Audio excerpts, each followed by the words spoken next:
안녕하세요. 음산한 비밀들 채널에 오신 것을 환영합니다. 오늘은 젊은 친구들이 겪는 중단된 여행을 따라 나볼 건데, 그곳에는 소름 끼치는 비밀들이 기다리고 있습니다. 이야기는 다음날 아침, 전날의 이상한 사건들로 인해 여전히 무겁게 가라앉은 분위기 속에서 시작됩니다. 안놈은 아직 그들을 놓아주지 않았고, 기이한 이미지들은 여전히 마음속에 남아 있습니다. 그들은 그들 주위를 맴도는 것에 맞서 싸울 만큼의 용기를 가질 수 있을까? 긴장감 넘치는 감정, 숨소리, 어두운 밤의 신비로운 그림자들을 탐험해보세요. 이번 이야기에서 친구들, 비키기는 설명할 수 없는 기이한 경험 속에 두려움에 맞서야 합니다. 그들은 보이지 않는 힘이 자신들을 지켜보고 있다는 느낌을 받으며 비는 뭔가 이상하다고 느끼기 시작합니다.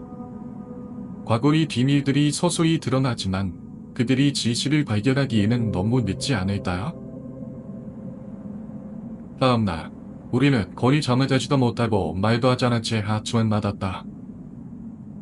침묵 속에 갑자기 핸드폰에 알람이 울렸고 비는 깜짝 놀란 나머지 몸을 부르고 떠갔다. 비는 어제의 경험에 상당히 겁을 먹고 있는 것 같았다. 평소에도 남에게 친절한 성격의 비는 나나만 끄고 누운 채로 말했다. 나보다 훨씬 무서운 일을 당하고 있는 줄도 모르고 도와주러 못 가서 정말 미안해. 어제 일에 떠오르며 나는 그런 따뜻한 말만으로도 너무 고마워서 너희 지옥이 붉어질 정도였다. 가마, 나보다 훨씬이라니. 이치려 올라간 건 나고 A도 B도 밑에서 보고 있을 뿐이었다. 내가 너를 뒤집고 계단에 달려 내려왔던 모습이 무섭게 느껴진다. 아니면 그냥 내가 말해준 이야기가 무섭다는 뜻인다. 이러저러 생각해보다가 내가 공부심 때문에 B의 의미 없는 말 한마디에 너무 민감해져 있는 것이라고 생각했다. 이럴 때일수록 어젯밤이 돌아가서 이런 일단위는 잊어버리고 남은 여러 과학을 즐겁게 보내야 한다는 생각이 들었다. 하지만 아침부터 B의 불안해하는 모습은 약간 짜증이 날 정도로 과했다. 무슨 소리만 들리면 깜짝깜짝 놀라면서 반응을 하고 내 다리의 상처를 뚫어지게 바라보는데 어떻게 봐도 이상한 행동밖에 하지 않았다. 야, 너 괜찮은 거야? 잠을 못 자서 그러는 거야? B가 걱정되었는지 A가 물었다. 그리고는 뒤쪽에서 가만히 B의 어깨를 잡아두었는데 A가 어깨에 손을 올리는 순간 시끄러, 쏘디지 마. 라며 A의 손을 뿌리쳤다. A는 갑자기 보이는 B의 반응에 당황하며 멍하니 쳐다볼 뿐이었다. 괜찮냐고? 괜찮을 리도 없잖아. 나도 그렇고 죽일 만큼 무서운 일이 있었다고. 너 아무것도 모르면서 덥전이 주는 척하지 마. 이는 A를 물어보며 소리쳤다. 무슨 말을 하고 있는 건지 이해가 되지 않았다. 길에 죽을 만큼 무서웠던 일은 도대체 뭘까? 내 이야기를 듣고 무서웠던 게 아닌가. 이는 평소에도 아무리 괴롭히더라도 화 한 번 내지 않는 온화하고 꼼꼼한 성격이었기 때문에 이래저래를 매는 모습이 정말로 낯설었다. 죽을 만큼 무서운 일이라니 너 계속 걔랑 밑에 있었잖아. 내를 찾지 못하고 물었다. 밑에 있었어. 밑에서 계속 보고 있었지. 라고 대답하고 B는 고개를 푹 숙였다. 그리고 지금도 계속 보고 있어. B는 고개를 숙인 채로 기어들어가는 목소리로 말했다. 지금도 보고 있다니. B는 도대체 뭘 보고 있는 것일까? 어제부터 벌어진 일들이 단 하나도 이해되지 않았고 정리가 되질 않았다. 일단 벽을 보고 부들부들 떨거라 갑자기 비명을 지르며 웅크리거라 하는 B의 행동은 B가 무언가에 쓰이거라 미쳐버린 것처럼 보였다. A와 함께 아무 말도 하지 못하고 이런저런 생각을 하고 있을 때 B가 느릿느릿 말했다. 그때 난 계속 밑에 있었지만은 계속 보고 있었어. 뭐? 걔가 뭐라고 때 말하는 거지? 나는 답답한 나머지 B를 조금 닫다라는 식으로 말했다. 아니, 처음에 그랬지. 그랬는데 네가 계단을 다 올라갔을 때쯤부터 울기 시작했어. 이때부터 나는 속으로 이 이야기를 정말 듣고 싶지 않다 라는 생각으로 가득 찼었다. 하지만 혼자서 담아두기에는 너무 힘들어서 하나둘씩 말아나는 것 같은 B를 보니 어제 내가 생각나서 참았다. 앞뒤가 맞지 않는 이 이야기를 친구들이 말없이 들어준 것만으로도 얼마나 안심만 했는지 기억 안 나서 끝까지 들었다. 한참은 말을 잇지 못하고 바다만 쳐다보고 있던 비는 뭔가를 각오한 듯한 얼굴로 우리에게 말을 이었다. 그림자. 비는 흠칫 노루하는 A와 나를 쳐다보면서 저고란 목소리로 이야기를 계속했다. 토너는 네 그림자인 줄 알았어. 그때 네가 무릎을 꿇고 앉아서 국을 먹고 있을 때도 그림자는 너 주위를 계속 움직이고 있었거든. 무릎을 꿇고 앉아버린 네 그림자는 이미 보이지 않았을 때고 우리 그림자도 우리 발밑에 붙어 있었어. 비는 입이 마르는지 입술이 혀로 치노바르고란 계속 말했다. 그리고 그분 말고도 움직이는 그림자가 셋, 만에 넷 정도가 있었어. 나는 온몸에 한꺼번에 소름이 솟아오르는 소리가 들리는 듯했다. 이 이야기야 논단에 하시면 좋겠다고 생각했다. 하지만 지금 눈앞에서 조용두놈이 이야기를 하는 B의 모습은 거짓말이나 장난을 하고 있는 것으로 보이진 않았고 혹여 B에게 농담하지 말라는 말이라도 했다면 큰일이 날 만큼 심각한 얼굴이었다. 거기는 나밖에 없었는데? 그리고 거기엔 3명, 4명이나 움직일 수 있는 공간이 없어. 나란 어떻게 저든 사실이 아니길 바라며 힘겹게 B에게 말했다. 그것들은 사람이 아닐 것 정도다 알자. 단양을 묻느냐는 듯한 얼굴로 B가 대답했다. 날 아무 말도 하지 못했다. 그리고 절대 사람은 그렇게 하지 못해. B가 흥미는 듯이 말했고 남아의 일은 무슨 말이라고 금방 되물었다. 전부 덕이랑 천전에 붙어 있었어. 범이 줘라. 변이랑 천전을 왔다 갔다 나서 스멀스멀 지어다녔어. 그러더니 B의 호흡이 거칠어졌다. 우리는 B를 우선 안전수기라고 입으로 데려가서 눕혔고 한참은 흔두 상태에 빠졌으나 다시 안정을 되찾아서 이야기를 계속했다. 그건 선음이 아니야. 아니 처음부터 선음이 아니었을 거야. 생긴 것도 선음이 아니 사만의 생긴 척을 하고 있는데 절대 선음이 아니야. 그러니까 사람같이 생긴 검은 무언가가 벽에 붙여서 움직이고 있었다는 말이야? 나는 또다시 소음이 거칠어져서 한자의 수소라는 B의 말을 끊고 물었다. B는 아무 말 없이 고개를 끄덕였다. 심장은 입으로 토해낼 것 같은 기분이었다. 그렇다. 더만호 사람은 아닐 것이다. 경미를 해보냐. 나는 비의 주위에서 무엇인가가 계속 움직이고 있었는데도 눈치를 못 챘고 썩은 밥만 먹고 있었다는 말이다. 그럼 그 소리는? 그럼 그 먼 데로 소뚝으로 긁는 소리는 문 뒤쪽이 아닌 내가 있던 쪽에 벽이 좀 나는 소리였나? 그 숨소리도? 공포에 질려 머리가 끼미해지기 시작했다. 셋 다 아무 말도 하지 않고 각자 바닥에 앉아서 미치지 않으려고 집중했다. 무의미한 심호흡 소리나 들려왔다. 가장 먼저 입을 여한 것은 A였다. B, 넌 방금 지금도 보고 있다고 했잖아. B는 A의 말이 끝나기도 전에 대답했다. 아니, 미안. 아까 좀 착각해주기로 했어. 아무것도 없어, 지금은. 야, 아따따. 누가 봐도 억지 웃음이었다. 웃고 있는 B의 눈은 다른 곳을 보고 있었다. 하지만 A와 나는 더 이상 아무것도 묻지 않았다. 솔직히 말하면 무서워서 아무것도 묻지를 못했다고 하는 편이 정확할 것 같다. 처음에는 헛다지 내며 이야기를 시작한 B가 지금은 무언가를 감추려고 하고 있었다. 혹시라도 무슨 이야기를 더 듣게 된다면 정말 머리가 돌아버릴 것만 같았다. 조금 있으니 문 밖에서 미자키가 아침 식사가 준비되었다면서 우리를 불렀다. 식욕이 있을 리가 없었지만 셋 다 아침에 걸으면 아주머니와 모두가 이상하게 생각할 것 같아. 너무 안심이 청백했던 B만 방에서 쉬도록 놔두고 A와 둘이서 연애실로 향했다. 미자키한테 주먹밥이라도 만들어 달라고 할 테니까 나중에 먹어라. 방로를 나오면서 B를 향해 A가 말했다. 야, 나 저기 노트북 좀 쓸게. 뭐 좀 찾아보고 싶은 게 있어서. 라며 B는 컴퓨터를 켰고 우리는 연애실을 향했다.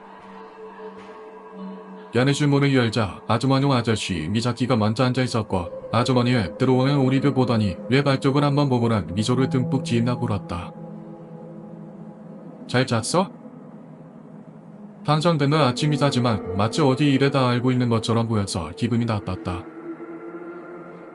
우리는 태어난 얼굴로 네가 몸이 좀 안 좋아서 반에서 쉬고 있기 때문에 미자키에게 나중에 주먹밥 몇 개만 만들어 가라고 부탁하고 자리에 앉았다.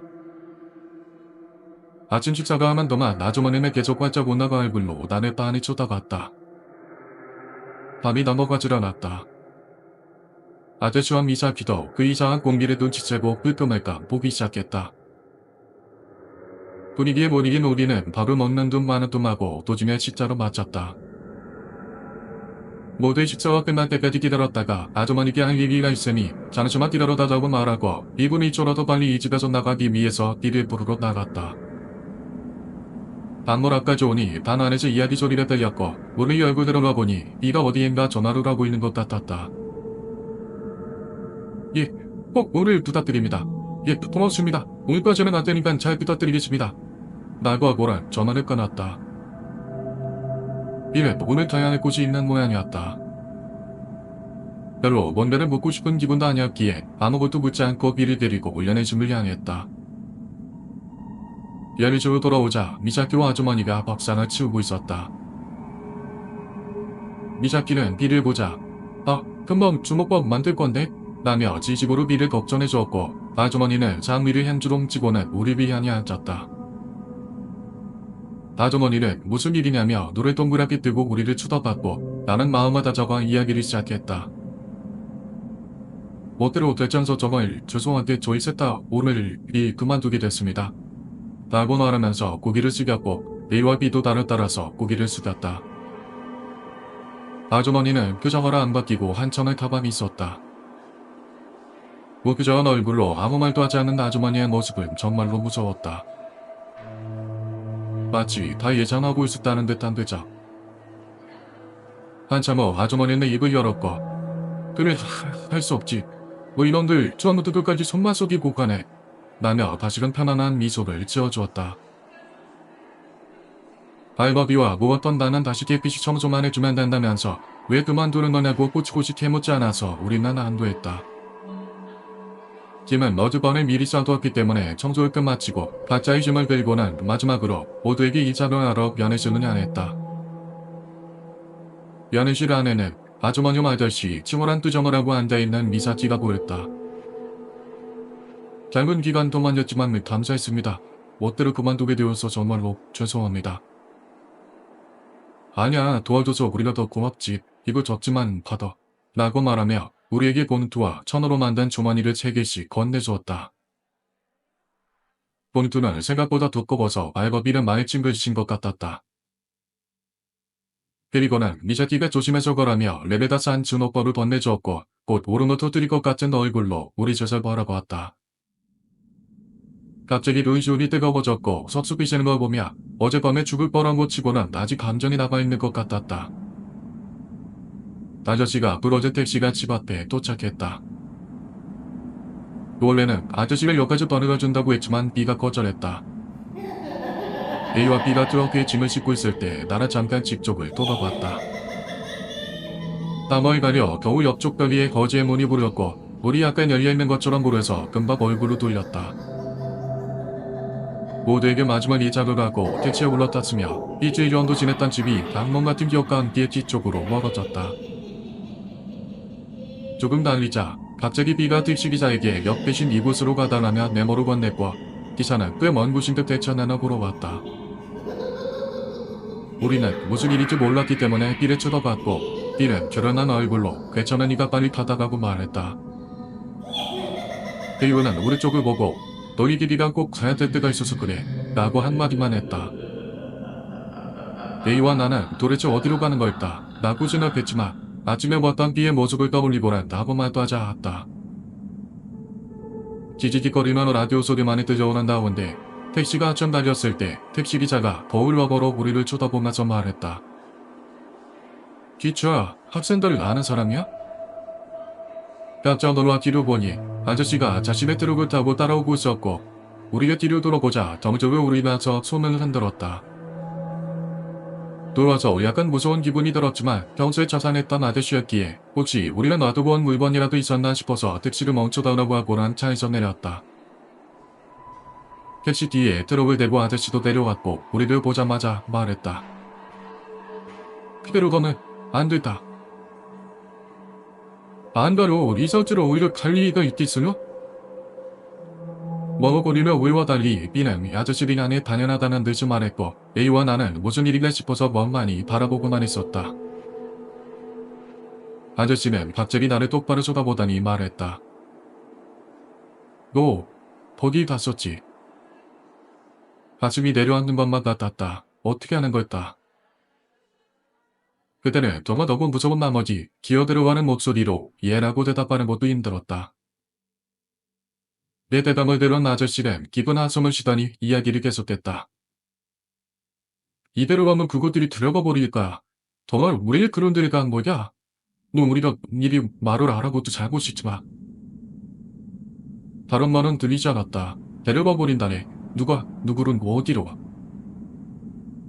지금 집으로만 가면 다시 즐거운 여름방학이 기다리고 있는데 말도 안 되는 소리라고 생각했다. 불안해져서 A를 보았다.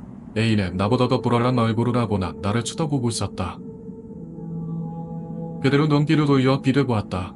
B는 우리 두 배 번갈아 쳐다보면서 말했다. 괜찮아. 내려 앞에 인터넷에서 영화만 무다 맞추다는데 그 사람한테 부탁해서 지금 그리로 가고 있는 중이야. 믿을 수가 없었다. 역시 나에게 뭔가가 쓰인 것일까. 나는 죽는 거다. 왜 그런 곳을 갔냐고? 그런 곳이었으면 처음부터 말을 해주던지 뭐를 장난못든지 할 것이지. 참고 있었던 이런저런 생각들로 머릿속이 피닉 상태가 되어가고 있었다. 아저씨와 뭔가 이야기가 통하는 것 같은 B는 계속 이야기를 해나갔다. 무당이라니? 아저씨가 놀란 눈으로 B에게 물었다. 예. 무당이라니? 너 보이는구나. 아저씨는 신기하다는 듯 B에게 말했다. 지금은 그 이야기 아주 싫은데요. B는 눈을 피하면서 말을 바꾸려는 것처럼 물었다. 나는 반사적으로 B의 멱살을 잡았다. 너 아침부터 지금 뭐야? 이야기란 일이 있다는 건 뭐라 또 뭔 말이야 그거는. B는 아무런 저항도 하지 않았고 멱살을 잡힌 채로 내 눈을 피하기만 했다. 그만해라. 이들이 아직 안 모여서 그래. 지금 가장 위험한 건 사실 B야. 아저씨가 중간에 끼어들어서 우리를 말렸다. 아까부터 뭐 본인이 만회하는 말은 무슨 말인지라. 나도 몰라. 조물색이라는 것밖에나. 나고 대답을 조금 있다가 이야기를 계속했다. 지금을 그게 중요한 게 아니라 너희들 못한 얘기가 또 아무것도 할 수 없을 거다. 게다가 보이기 시작했다면 엄청 빠를 거다. 빠르다는 둥, 보인다는 둥, 나란 아저씨가 하는 말이 단 한마디도 이해가 되질 않았다. 하지만 아저씨가 한마디를 들은 B는 무릎에서부터 무너지는 듯 쓰러져서 웅크리고 앉아서 울기 시작했다. 나와 A는 그 모습을 보고도 아무것도 하지 못했다. 그때 심상치 않은 분위기를 느낀 택시기사가 차문을 내리고 우리에게 택장 하나 물어봤고 아저씨는 요금을 계산하고 택시를 보내버렸다. 내가 우리의 너희들을 쫓아왔겠냐. 이 일의 모든 비밀을 알고 있는 사람에게 데려다 줄 테니까 이따 빨리 차에 타라. 이미 이야기는 해뒀고 더 듣기 전에 어서 오라고 했다. 아저씨의 무시무시한 말에 밀려서 우리는 트럭에 탈 수밖에 없었다. 몸을 주체하지 못하는 미래를 둘이서 부축해서 앞조전에 뛰어오거라 우리는 뒤쪽 짐칸에 올라탔다. 짐칸을 저한이 타고 있는 걸 아는지 모르는지 엄청난 스피드로 달렸고 떨어지지 않으려고 버티다가 A와 나는 어디로 얼마나 달리고 있는지도 모를 새에 도착했다. 도착한 곳은 평범한 주택이었는데 바닥 뒤쪽에 비듬어듬이 지어져 있었고 그 뒤쪽으로 돌계단이 쭉 놓여있는 것이 보였다. 아저씨를 따라서 집이 한 건물 앞에 서서 주인동을 누르자 20대로 보이는 여자가 문을 열어줬다. 평범한 여자였지만 눈 사이에 큰 점이 이상적이었다. 집안은 부엌이나 방이 없었고 다다리 바닥이 깔린 커다란 공간이 있을 뿐이었다. 그 위에 스님이 한 명, 중년쯤 들어 보이는 남자가 한 명, 노림이 한 명 앉아있었다. 우리가 들어가자마자 중년 남자다. 뒤야, 이러고 중얼거리는 소리가 들렸다. 우리는 스님 앞에 나란히 앉았고 방 안에 있던 세나는도 우리 앞에 나란히 앉았다. 그보지 반 것이 이놈이여. 누린이 삐를 가리키며 아저씨에게 물었다. 아닙니다. 올라간 건 이놈이고 그러면 미치서 보기만 했답니다. 옆에 앉아있던 스님은 그 이야기를 듣고는 잠시 동안 눈을 감고 무엇인가 생각하더니 삐를 향해 물었다. 당신은 이런 경험을 전에도 한 적 있습니까? 없는데요? 이자마나야. 스님은 탄식과 함께 말을 흐렸다. 이에 몸은 바늘게 받을 발을 떨리 보셨다. 그러자 스님이 깊은 한숨을 쉬고는 말했다. 그렇겠죠. 이대로라면 확실히. 이는 영혼이 빠져나간 듯이 더 이상 떨지도 않았고 바닥에 한 곳을 뚫어져라 쳐다보기 시작했다. 무슨 이야기인지 이해가 안 가는 것도 당연합니다. 당신은 그곳에 갔을 때 뭔가 위화감을 느끼지는 않았습니까? 이번엔 나에게 물었다. 뭔가를 긁는 소리가 들렸습니다. 이상한 숨소리도 들렸고요. 그리고 뭐라고는 무전기 잔뜩 붙어 있었습니다. 스님은 내 말을 듣고 한참을 생각하시더니 다시 입을 뗐다. 아마도 당신은 그 사람이 아닌 곳의 존재를 귀로 느꼈고 피부는 눈으로 느낀 곳이라고 생각합니다. 보르대로라면 그곳은 사람에게는 절대 느낄 수 없는 곳이고 정말 조용히 몰래 숨어있는 곳인데 무슨 이유이전지 가끔씩 이웃 사람들이 괴롭게합니다. 스님은 세상이 끝난 것 같은 분위기에 우리를 한번 쓱 쳐다보더니 말을 계속했다. 지금 이 안에서는 끼굴에게도 그곳들이 보이지 않을 겁니다. 이곳에는 저희들의 소난띠 때문에 사람이 아닌 곳들은 발을 들이지 못한 일이 옳지만 그렇다고 언제까지 이곳에 있을 수도 없는 일이니 일단 뇌담으로 가서 그곳을 떼어내면 의식을 치르도록 하겠습니다. 말을 마치고 스님은 자리에서 일어났다. 함께 따라서 일어나려 했으나 다리 힘이 풀려서 셌다. 자리에 일어나지 못했다. 그런 우리를 보며 스님이 말했다. 의식을 치르는 동안은 지금보다 훨씬 더 고통스러울 겁니다. 하지만 제가 당신들을 꼭 살려줄 테니 조금만 더 참으세요. 우리는 몸이 떨려서인지 그 많은 위안을 얻어서인지 이상한 박자로 목을 끄덕였다. 후들거리는 다리, 아니 원몸을 짊어지고 더워 한 발자씩 도일이 다 끝까지 오르자 큰 절이 보였다. 하지만 그 절로 들어가진 않았고 절을 끼고 산속으로만 들어가고 있었다. 조금 더 걸어가자 기도 놔두게 하러 더 나왔고 또 돌계단이 만들어져 있었다. 이군, 지금 그곳들은 어떻게 생겼습니까? 실저 이끌어진 않아서 스님이 B에게 물었다. 툭 발이 웃어서 계속 이쪽을 쳐다보면서 뻔한 웃습니다. 그 말을 듣는 스님은 심각한 얼굴을 하더니 발걸음이 더욱더 빨라졌다. 돌계단의 끝까지 다 오르고 나자 낡고 조그만 백당이 있었다. 스님은 그 백당 앞에서 우리를 불렀고 우리 셋은 스님 앞에 나라 있었다.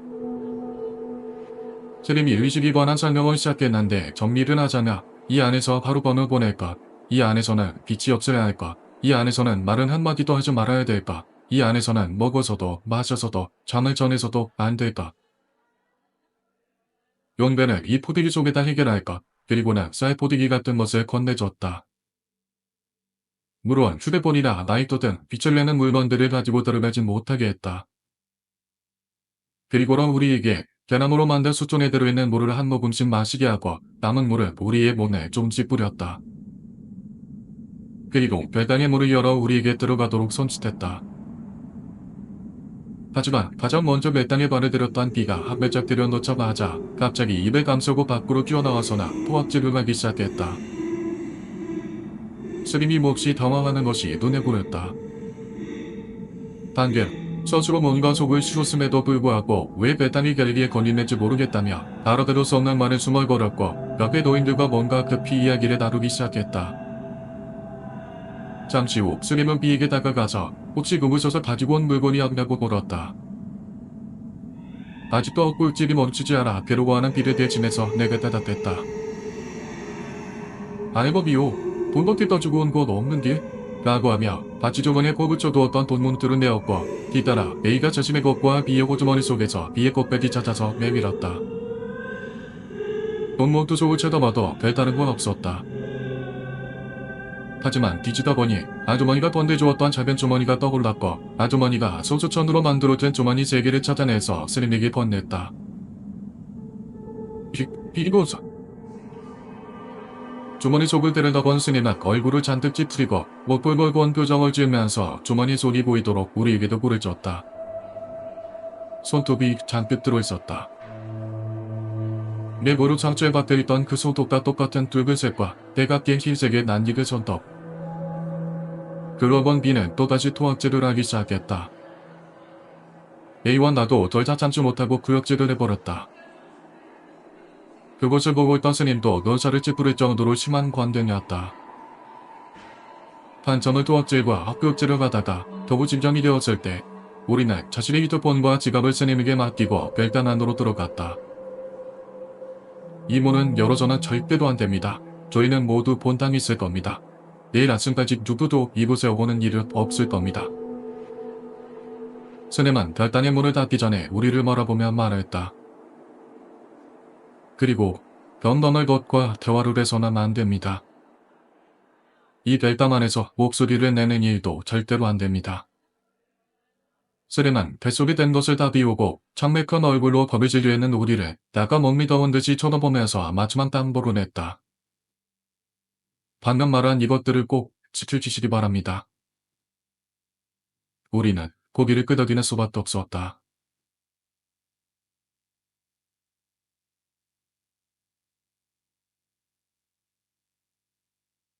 그리고 그 무서운 기억들이 다시 떠오를 때 그들은 자신들이 겪은 것이 단순한 악몽이 아님을 깨닫게 됩니다. 과거의 유령들은 여전히 그들을 괴롭히고 기밀들은 여전히 밝혀지기를 기다리고 있습니다. 당신은 소름이 끼지 않나요? 아래 댓글에 여러분의 감정을 공유해 주세요. 이 비디오가 마음에 드셨다면 좋아요를 눌러주시고 다음에 흥미로운 괴담을 놓치지 않도록 음산한 기밀들 채널을 구독해 주세요. 빛이 그치지 않는 기밀들을 함께 탐험해 봅시다.